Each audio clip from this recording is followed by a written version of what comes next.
রাজধানীর শাহাবুদ্দিন মেডিকেলে অনুমোদন না নিয়েই চলত কোভিড পরীক্ষা। র্যাবের অভিযানে আটক 2। দ্বিতীয় দফা রিমান্ড শেষে আজ আদালতে তোলা হবে সাবরিনাকে।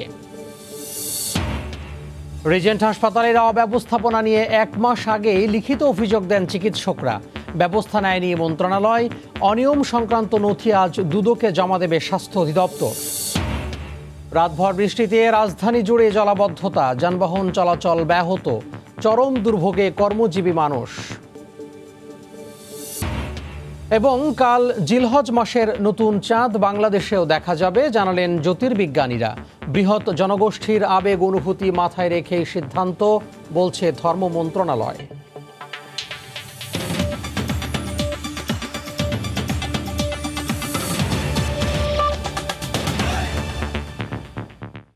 সময় সংবাদের সঙ্গে আছি আমি তোহা খান তামিম।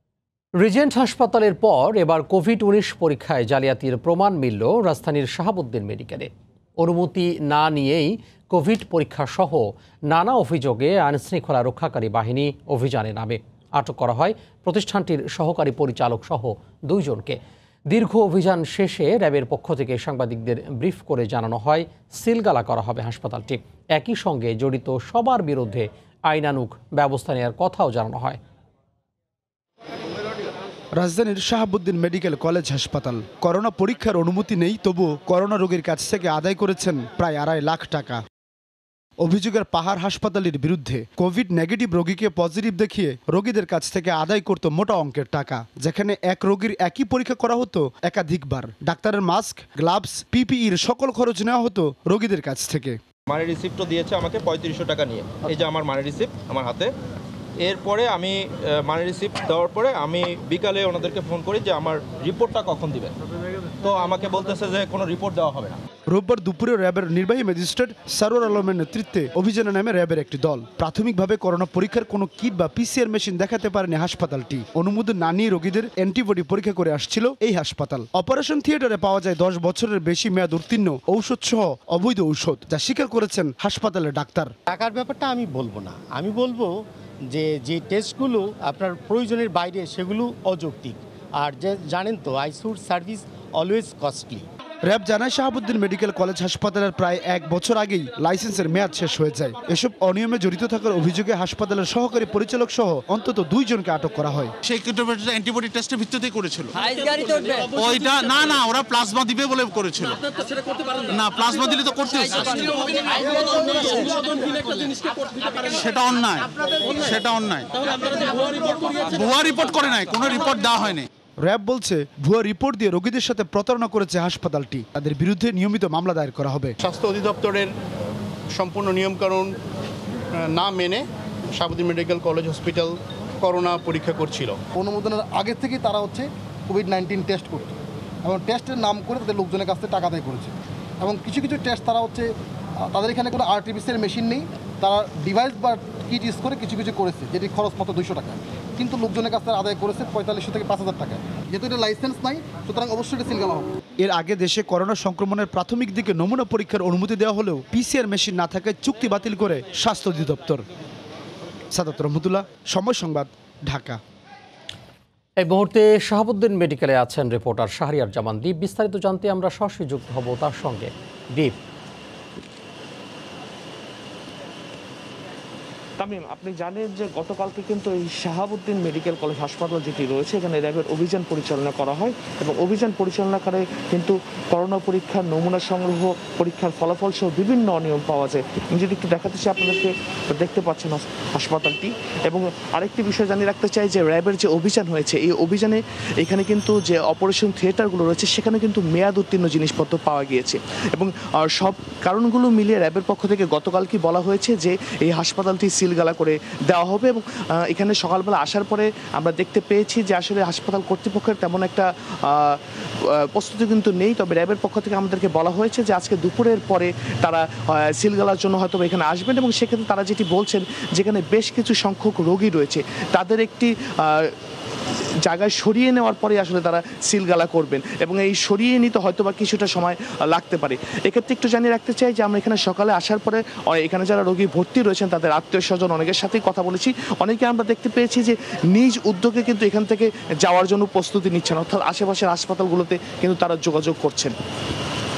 একটু জানিয়ে রাখতে চাই যে গতকালকের অভিযানে র্যাব কিন্তু বেশ কয়েকটি গুরুত্বপূর্ণ অভিযোগ তাদের বিরুদ্ধে পেয়েছে। বিশেষ করে র্যাব যেটি বলছে যে এপ্রিল মাস থেকে এই হাসপাতালটি করোনা পরীক্ষা করে আসছে এবং সেই পরীক্ষার বেশিরভাগ নমুনাই কিন্তু ভুয়া বলে তারা জানতে পেরেছে। এবং এছাড়াও এই হাসপাতালটিতে গুরুত্বপূর্ণ বিভিন্ন যন্ত্রপাতি যেগুলো রয়েছে সেগুলো কিন্তু মেয়াদ উত্তীর্ণ, অর্থাৎ সার্বিকভাবে বলা চলে যে অনেকটা রিজেন্ট হাসপাতালের মতো কিন্তু কার্যক্রম তারা চালিয়ে আসছিল, অর্থাৎ করোনা পরীক্ষা করে সেগুলো তারা এখানে নিজেরাই রিপোর্ট তৈরি করতো এবং সেই রিপোর্টগুলি তারা সাধারণ মানুষকে দিত, অর্থাৎ নেগেটিভ হলেও তারা অনেক ক্ষেত্রে পজিটিভ বলে চালিয়ে দিত। সেই রোগীকে এখানে ভর্তি করতো এবং তার কাছ থেকে একটি উচ্চমানের বিল নেওয়া হতো। তো নানা ধরনের অভিযোগের পরিপ্রেক্ষিতে কিন্তু র্যাব এখানে অভিযান পরিচালনা করে এবং র্যাবের পক্ষ থেকে যতটুকু সর্বশেষে আমরা জানতে পেরেছি যে আজকেই হয়তোবা এই হাসপাতালটি সিলগালা করে দেওয়া হবে। তামিম, এই ছিল আসলে আমার কাছে এখান থেকে সবশেষ। রাজধানী গুলশানের শাহাবুদ্দিন মেডিকেল কলেজ হাসপাতালের সামনে থেকে আমাদের সাথে যুক্ত হয়েছিলেন সহকর্মী শাহরিয়ার জামান দ্বীপ। এদিকে রিজেন্ট হাসপাতালের অনিয়ম, অব্যবস্থাপনা আর সেবার নামে ডাকাতি আরও 1 মাস আগেই এসব তথ্য জমা পড়েছিল মন্ত্রণালয়ে। লিখিতভাবে এসব অভিযোগের কথা জানিয়েছিলেন সেখানে নিয়োগ পাওয়া সরকারি চিকিৎসকরা।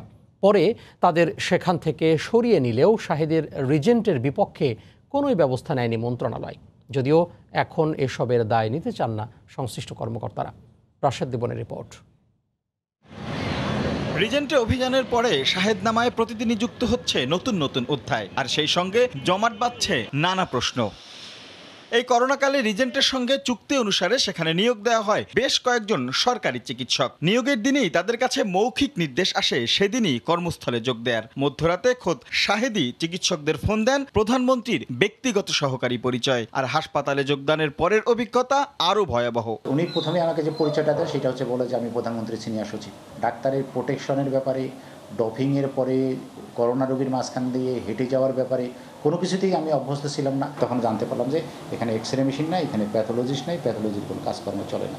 এরই মধ্যে শাহেদের বিশেষ চাহিদা মেটাতে আইসিইউতে তাৎক্ষণিক যোগদানের আদেশ পান এনেস্থেশিয়ার এক জুনিয়র কনসালটেন্ট। যদিও কাজ করতে গিয়ে সেখানে দেখেন নামই আইসিইউ, বাস্তবে সেখানে এমন সেবা দেওয়ার ন্যূনতম সুবিধা ছিল না। 15ই মে মন্ত্রণালয়ে লিখিত অভিযোগ করেন তিনি। 3 দিনের মধ্যে রিজেন্ট থেকে তুলে নেওয়া হয় সরকারি সব চিকিৎসক। আমি যে অ্যাপ্লিকেশনটা লিখেছি ওখানে দেখবেন যে কোনো ডাক্তার ছিল না, কোনো সিস্টার। যখন আপনি আমি তাকে রিকুয়েজিশন দিই কিন্তু সেটা সে দিতে ব্যর্থ হয়। এটা আসলে সব মিলায় আইসিইউর মতো সেটআপটা ওখানে ছিল না। এবার সমীকরণটা মেলানো যাক। যদি এই চিঠির প্রেক্ষিতে চিকিৎসকদের রিজেন্টে নিয়োগের আদেশ তুলে নেওয়া হয়, তবে চিঠিতে লেখা হাসপাতালের অনিয়মের বিষয়ে কেন ব্যবস্থা নেয়নি মন্ত্রণালয়? হ্যালো, আসসালামু আলাইকুম। ওয়ালাইকুম আসসালাম। আমার নাম রাশেদ, আমি সময় টিভিতে কাজ করি। আমি এখন বাইরে আসছি, কথা বলবো না প্লিজ। Thank you. আমি তখন প্রশ্ন তুললাম যে বেসরকারি হাসপাতাল আমরা সরকারি ডাক্তার কেন দেবো? তখন আমাকে বলা হলো যে ওইখানে তো 39তম বিসিএস থেকেও কতজন ডাক্তার যেন পদায়ন করেছে, কিন্তু ওখানে যে একটা ঝামেলা হচ্ছে এই বিষয়টা তো আসলে আপনারা বুঝতে পারছিলেন তখন? না, ওই বিষয়টাও আমি তখনও বুঝতে পারি। এদিকে এ নিয়ে মুখ খুলতে নারাজ স্বাস্থ্য মন্ত্রণালয়, আর অধিদপ্তরের হাসপাতাল শাখার পরিচালকও রাজি হননি কথা বলতে। রাশেদ লিমন, সময় সংবাদ, ঢাকা। 10 বছর পর অবশেষে ঘুম ভাঙল পুলিশের। তারা বলছেন গ্রেফতারি পরোয়ানা হাতে পেলেও বাবার নাম না থাকায় এতদিন প্রতারক শাহিদ করিমকে গ্রেফতার করা যায়নি। এ ঘটনায় সংশ্লিষ্টদের গাফিলতি দেখছেন রাষ্ট্রপক্ষের আইনজীবী। বিষয়টি তদন্তের দাবি জানিয়েছেন আইনজীবীরা। আফজাল হোসেনের রিপোর্ট। মহা প্রতারক হিসেবে পরিচিত হওয়ার 10 বছর আগেই প্রতারণার এক মামলায় 6 মাসের কারাদণ্ড হয় রিজেন্ট গ্রুপের চেয়ারম্যান শাহেদ করিমের। তাকে গ্রেফতারে পরোয়ানাও জারি করেন আদালত। 15 জুলাই গ্রেফতারের আগ পর্যন্ত আইনের চোখে পলাতক আসামি হয়েই বঙ্গভবন, গণভবন, সেনাকুঞ্জ সহ নানা রাষ্ট্রীয় অনুষ্ঠানে অংশ নেয় সে। পরোয়ানা থাকা সত্ত্বেও কেন তাকে এতদিন গ্রেফতার করা হয়নি এ নিয়েও চলছে সমালোচনা। অনেকেই বলছেন প্রশাসনকে ম্যানেজ করেই এই মামলায় গ্রেফতার এড়িয়েছেন তিনি। আদালতে শাহেদের মামলার নথি ঘেঁটে জানা যায় তাকে হাজির করতে 2 দফা সমন দেয়া হয়, কিন্তু তার ঠিকানায় সমন পৌঁছেনি। রাষ্ট্রপক্ষের আইনজীবী বলছেন, রায় ঘোষণার পর দণ্ড কার্যকরের দায়িত্ব পুলিশের। এক্ষেত্রে সংশ্লিষ্ট থানা পুলিশ গাফিলতির পরিচয় দিয়েছে। গাফিলতি থানা কর্তৃপক্ষের পরবর্তী স্টেপ নিতে হলে আমাদের একটা কোনো রিপোর্ট আসতে হবে এখানে, যে আসামি অ্যারেস্ট হয়েছে অথবা আসামি পাওয়া যায় নাই। এছাড়া সুগমটো তো কোর্ট কোনো স্টেপ নিতে পারে না। যদিও উত্তরা পূর্ব থানার ওসি এ বিষয়ে ক্যামেরার সামনে কথা বলতে রাজি হননি, তবে তিনি বলেছেন সাজা পরোয়ানায় শাহেদের বাবার নাম উল্লেখ না থাকায় তখন তাকে গ্রেফতার করা হয়নি। কারণ আমরা ওই ওয়ারেন্টে যেটা ছিল ওই নাম লেখা ছিল সাহেব, পিতার নাম ঠিকানা লেখা ছিল না। যদি দাবি করতে দেন আমি তো সেই ব্যক্তি না, আপনি কিভাবে আইডেন্টিফাই করবেন? বিষয়টি তদন্তের দাবি জানিয়েছেন সিনিয়র আইনজীবীরা। কাজে দুটো জায়গায় ইনকোয়ারি হওয়া উচিত এবং এটা গুরুতর অনিয়ম, গুরুতর লঙ্ঘন, মানুষের তো আস্থাই থাকবে না আদালতের প্রতি। উত্তরা পূর্ব থানা পুলিশ জানিয়েছে শাহেদের পূর্ণাঙ্গ পরিচয় নিশ্চিত হওয়ায় এখন ওই মামলাতেও তাকে গ্রেফতার দেখানো হবে। আদালতের আদেশের পরও শাহেদকে গ্রেফতার না করাকে আইন বিশেষজ্ঞরা এক ধরনের ধৃষ্টতা এবং বিচার বিভাগের প্রতি অমর্যাদার শামিল বলে মনে করছেন। আফজাল হোসেন, সময় সংবাদ, ঢাকা। চিঠি দিয়ে সাড়া না মেলায় রিজেন্ট হাসপাতালের বিরুদ্ধে ওঠা অনিয়ম ও দুর্নীতি সংশ্লিষ্ট নথি জব্দ করতে স্বাস্থ্য ভবনে হানা দিয়েছে দুর্নীতি দমন কমিশন দুদক। তবে সব গুছিয়ে আজ দুদক কার্যালয়ে নথি পাঠানোর কথা জানিয়েছেন স্বাস্থ্য অধিদপ্তরের মহাপরিচালক। লাইসেন্সবিহীন রিজেন্ট হাসপাতালকে কোভিড চিকিৎসার অনুমতি দেয়া, সে হাসপাতালের ভুয়া করোনা সার্টিফিকেট বাণিজ্য এবং সরকারের সঙ্গে হওয়া চুক্তি ভঙ্গ করে পরীক্ষা ও চিকিৎসার জন্য টাকা আদায় সহ নানা অনিয়ম সংক্রান্ত নথি চেয়ে 3 দিনেও না পাওয়ায় গতকাল স্বাস্থ্য ভবনে যায় দুদকের অনুসন্ধানী দল। পৌনে 1 ঘন্টা পর বেরিয়ে দলের প্রধান জানান, স্বাস্থ্য অধিদপ্তরে ডিজি একদিন সময় চান। দ্বিতীয় দফা রিমান্ড শেষে আজ আবারও আদালতে হাজির করা হবে JKG chairman doctor Sabrina Arif চৌধুরীকে। বেলা 12টার দিকে তাকে মহানগর হাকিম আদালতে তোলার কথা রয়েছে। এ নিয়ে মোট 5 দিন রিমান্ডে ছিলেন সাবরিনা আরিফ। এর আগে শুক্রবার দ্বিতীয় দফায় 2 দিনের রিমান্ডে পাঠান আদালত। এদিন তার জামিন আবেদনও নামঞ্জুর করা হয়। সাবরিনার জামিন ও রিমান্ড বাতিল চেয়ে 5 জন আইনজীবী দাঁড়িয়েছিলেন সেদিন। 15,460টি ভুয়া কোভিড রিপোর্ট দেওয়ার অভিযোগে 12 জুলাই সাবরিনাকে গ্রেফতার করে পুলিশ। এর আগে গ্রেফতার করা হয় স্বামী আরিফুল হক সহ বেশ কয়েকজনকে।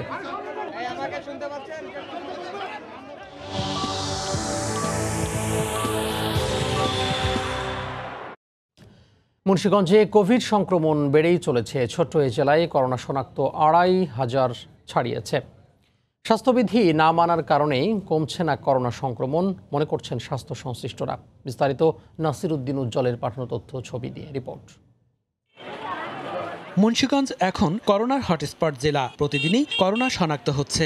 বাড়ি বাড়ি গিয়ে করোনা পরীক্ষা বন্ধ করে দেয়া, পরীক্ষায় টাকা নির্ধারণ এবং চিকিৎসকের পরামর্শ ছাড়া পরীক্ষা না করার কারণে এখানে নমুনা পরীক্ষা কমেছে। তারপরও করোনা রোগী আশঙ্কাজনক হারে বেড়েই চলেছে। এজন্য সাধারণ মানুষ স্বাস্থ্য বিভাগের গা ছাড়া ভাবকেই দায়ী করছেন। ভালো কোনো ডিসিপ্লিন নাই, পুলিশ প্রশাসন ভালো মতো কাজ করে না, আর পুলিশ প্রশাসনকে বাজারে হাটে মাস্ক ছাড়া সবাই চলে, সচেতন নাই। নারায়ণগঞ্জে করোনার একটি হটস্পট এবং তার থেকেও মানুষ মুন্সিগঞ্জে যাতায়াত করতেছে। মানুষ রাজধানী ও নারায়ণগঞ্জে প্রতিদিন যাতায়াত পরিস্থিতির উন্নতি না হওয়ার পেছনে অন্যতম কারণ। যোগাযোগ মাধ্যমের ক্ষেত্রে কোনো সামাজিক দূরত্ব মানছে না এবং বিভিন্ন বাজার এবং বিভিন্ন জনসমাগমের ভিতরে তারা কিন্তু মাস্ক পরতেছে না এবং শিষ্টাচার মানতেছে না। তো করোনা সম্প্রসারিত হওয়ার বা সংক্রমিত বাড়ার এটা একটা অন্যতম কারণ।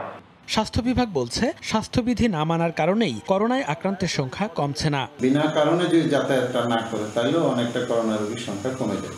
আর সবসময় আমরা যেটা বলি যে স্বাস্থ্যবিধিগুলো যেগুলো আমরা বললাম সেগুলো অবশ্যই আমরা মেনে চললে আমরা এই করোনা আস্তে আস্তে নিয়ন্ত্রণে চলে আসবে। মুন্সিগঞ্জে 2,567 জন করোনায় আক্রান্ত। এর মধ্যে মারা গেছেন 58 জন আর সুস্থ হয়েছেন 1,322 জন। সময় সংবাদ, মুন্সিগঞ্জ। সময় সংবাদে আরও থাকছে। 7 সিস্টারের জন্য ভারত থেকে প্রথম পণ্যবাহী জাহাজ আসছে চট্টগ্রামে। দেশের অর্থনীতির জন্য ইতিবাচক বলছেন ব্যবসায়ীরা।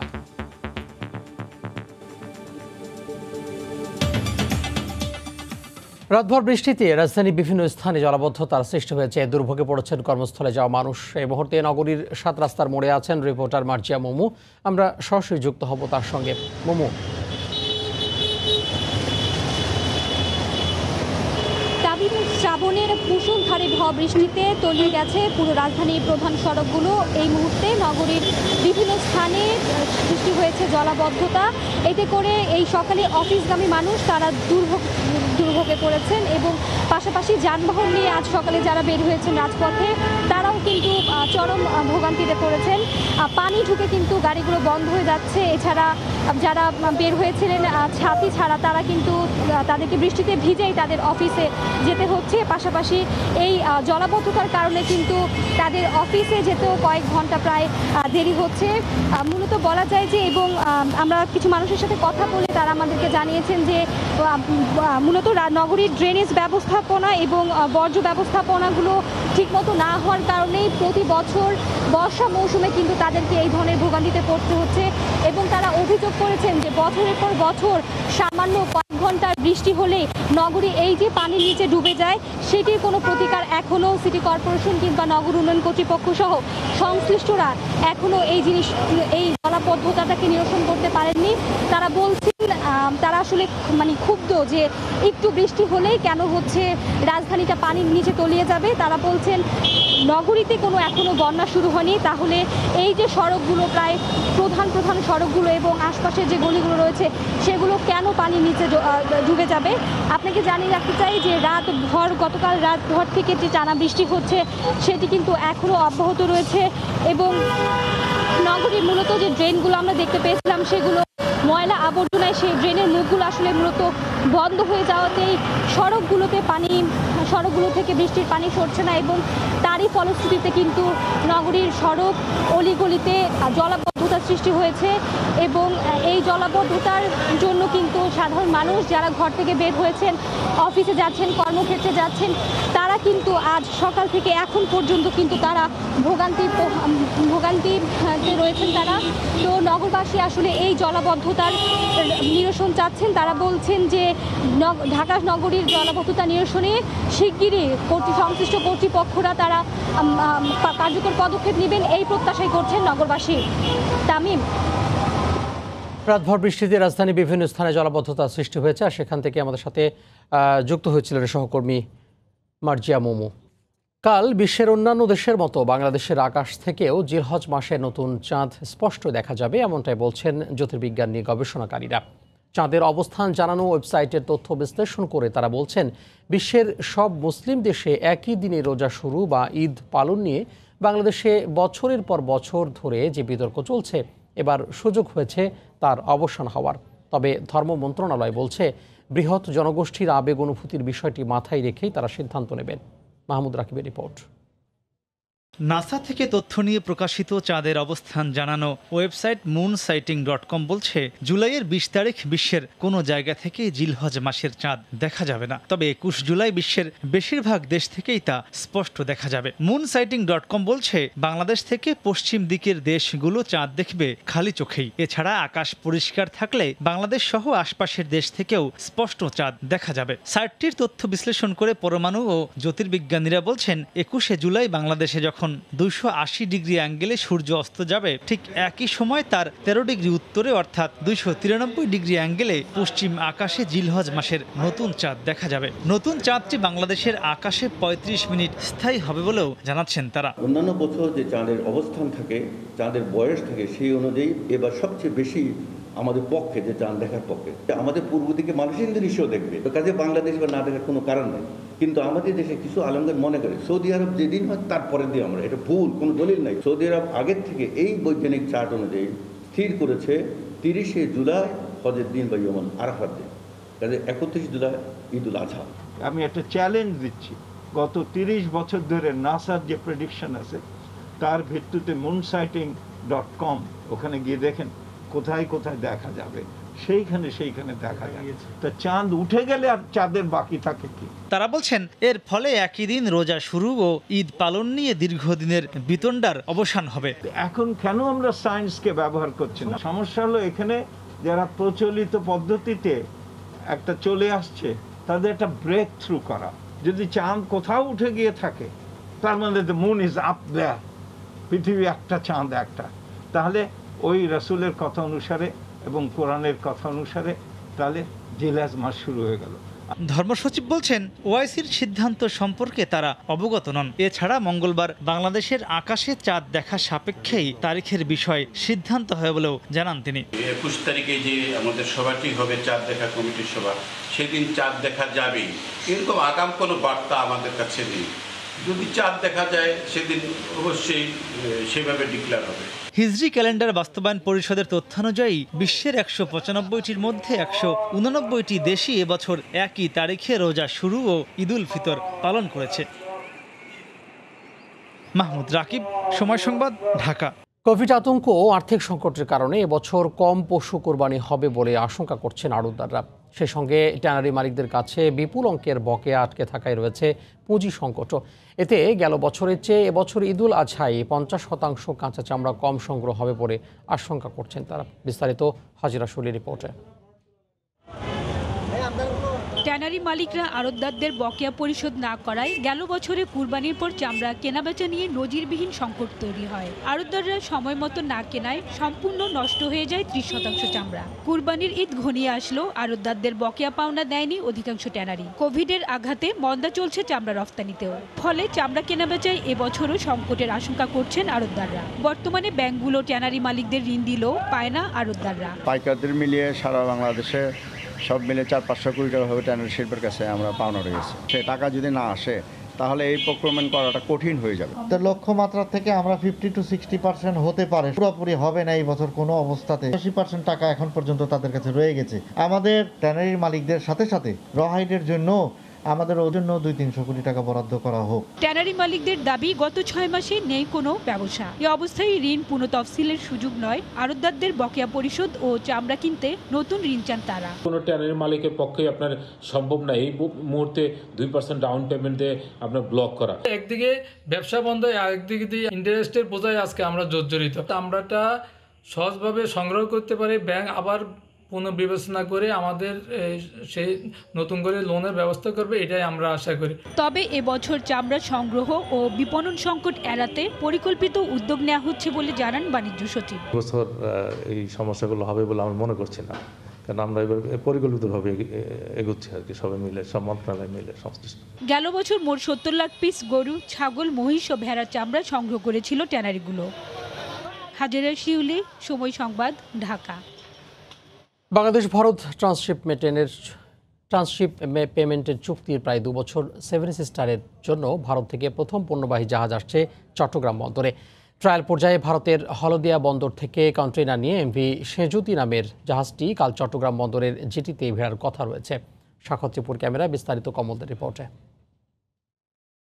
সবশেষ তথ্য অনুযায়ী রোববার বিকেলে কন্টেইনার নিয়ে ভারতের হলদিয়া বন্দর ত্যাগ করেছে এমভি সেজুতি জাহাজ। সোমবার মধ্যরাতে চট্টগ্রাম বন্দরে বহির্নোঙরে পৌঁছার পর মঙ্গলবার সকালে জাহাজটি জেটিতে ভিড়বে। এই 4টি কন্টেইনার আমরা নামাবো এবং এই নামানোর পরে বাংলাদেশের শিপিং এজেন্ট ট্রেলারের উপরে উঠে সেটি সড়ক পথে আখাউড়া হয়ে আগরতলা দিয়ে তার গন্তব্যে চলে যাবে। ভারতের মূল ভূখণ্ড থেকে বাংলাদেশের সীমান্তবর্তী 7 সিস্টার হিসেবে পরিচিত 7টি রাজ্যে পণ্য পরিবহনের সুবিধার্থে 2018 সালে দুদেশের মধ্যে ট্রান্সশিপমেন্ট চুক্তি হয়, কিন্তু নানা জটিলতায় নৌপথে পণ্য পরিবহন প্রক্রিয়া আটকে ছিল।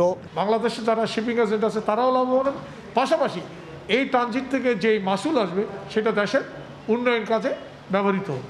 ট্রান্সশিপমেন্টের আওতায় চট্টগ্রাম বন্দরে ভারতীয় পণ্যের জাহাজ আসাকে দেশের অর্থনীতির জন্য ইতিবাচক হিসেবেই দেখছেন ব্যবসায়ীরা। চিটাগং পোর্ট যদি ট্রান্সশিপমেন্ট হ্যান্ডেল করে ভলিউম আরও বেশি পরিমাণে, তাহলে সেই ক্ষেত্রে বাংলাদেশের লাভ হবে। আন্তর্জাতিক মানদণ্ডে ট্রানজিট ব্যবহারের ক্ষেত্রে যে সমস্ত মাসুল প্রযোজ্য সেইভাবেই আমাদের মাসুল আদায় হচ্ছে কিনা সেদিকে আমাদের একটু নজর রাখতে হবে।